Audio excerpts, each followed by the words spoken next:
Alex Lameute. Conversation plutôt intéressante, même s'il a commencé son introduction par... C'était à cause de gens comme toi que la France est dans la merde.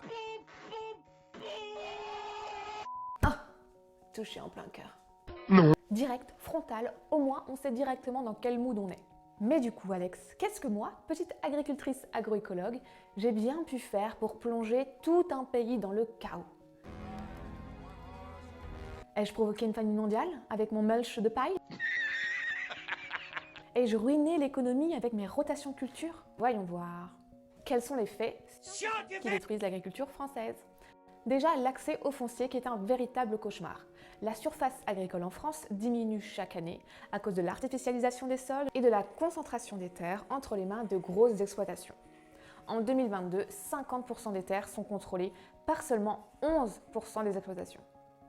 2. Les agriculteurs et agricultrices sont étranglés économiquement. Aujourd'hui, un agriculteur sur 5 vit sous le seuil de pauvreté.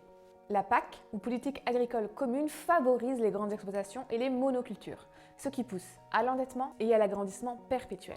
Mais évidemment, tu as raison Alex, c'est mes buts de permaculture qui les empêchent de vivre dignement.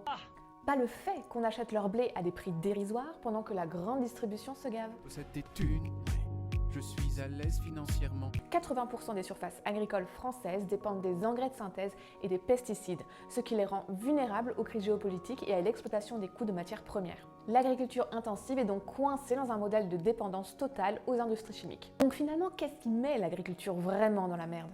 On résume, ce n'est pas l'agroécologie, mais les politiques agricoles injustes, l'accaparement des terres, la dépendance aux intrants et une rémunération qui ne permet pas de vivre correctement du métier. Donc finalement, est-ce moi qui mets le pays dans la merde? Alex, ce grand détective. Je suis pas venue ici pour souffrir, ok? Et justement, chez Braise Oasis, on se bat pour une agriculture qui respecte les agriculteurs et les agricultrices et l'environnement.